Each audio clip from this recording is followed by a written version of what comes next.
thing. I think the first time we spoke is I'd written that thing about Louis, and after Louis, the whole news about Louis happened, you had all these. I love that piece, by the way. Thank you. It was so accurate and honest. Yeah, it was on Facebook, which is where I did a lot of my best work. Explain what you were saying to people that didn't read it. After Louis, a lot of people were rightly, criticizing conduct and, the whole Me Too thing. That's all valid and 100% needs to happen.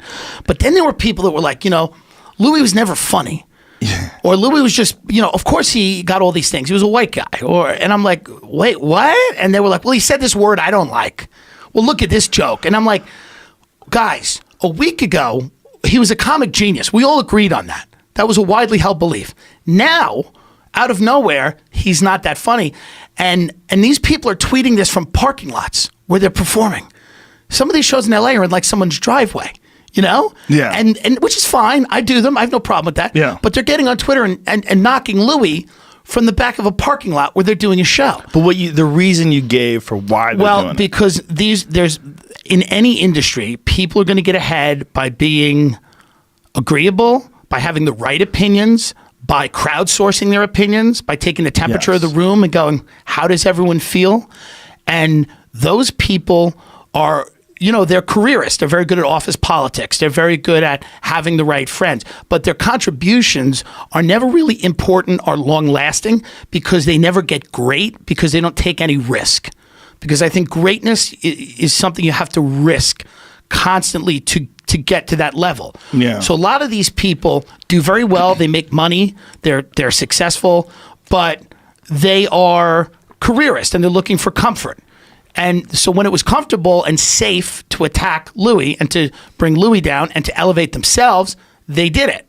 But they didn't do it when it could have hurt their career a week earlier, Yeah. So to me, it was very disingenuous. And the fact that more people weren't calling it out. And I made that point where I said the same thing on the other side of people who've styled themselves like I'm a free speech warrior. I'm this anti-PC, and their whole entire persona is the need to say the N-word. Right. They're like, I can't do a joke if the punchline isn't fag. Like they're like, we have to. Yeah. So those to me are kind of the same people, and they're the people that are just trying to arrange the world in a way that allows them to succeed. Those are the types of people. Also, like you were talking about the actor in the, you mean they're putting on a facade. Yeah, this is not who they are. They've adopted a predetermined pattern of behavior. 100%. And that predetermined pattern of behavior might be, I'm a guy, I drink every night, we go hard. Right. I'm an artist, I smoke cigarettes. Right. I don't give a fuck. Right. I'm not trying to get on TV. Yeah, so to me, it was like incredibly disingenuous. You had all these people, and a lot of them are angry, and they're doing fine. Yeah. Like, some of them are talented. Like some of these people have their own shows and they're getting angry at Louis and they're getting angry. And I'm like, there's a real, because here's the thing. Ari Shaffir told me something that made a lot of sense once. He goes, it can really be a waste to get into this type of business and end up in an office writing for a show you don't care about, in a job you hate, punching a clock. And that stuck with me. And Ari's like, it might be harder to go the other way and to build a fan base and to do what you want.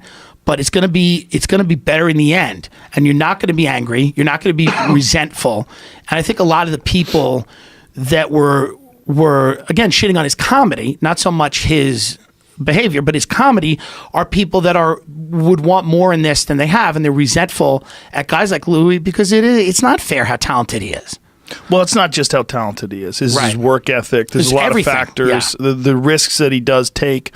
I mean, he says controversial things. He always has, whether you agree or not. Like, one of the things about the Parkland thing, when he got in trouble about, saying that all you did was push some fat kid out of the way. Yeah. That is so consistent with his material. Yeah. The idea that anybody's saying, like, oh, my God, he's punching down, like... You need to go review his material again because he said a lot of risky shit because it was funny and he had really good points about it. Yeah. Now, is that something that I would joke about? Probably not. Right. But he did. You wouldn't joke about fat people? Yes, I would. But I don't think I would joke about kids getting shot. It's a tough take. Yeah, to make funny, but that's But I think he could. I think honestly, you're dealing with, first of all, the embryo of a bit.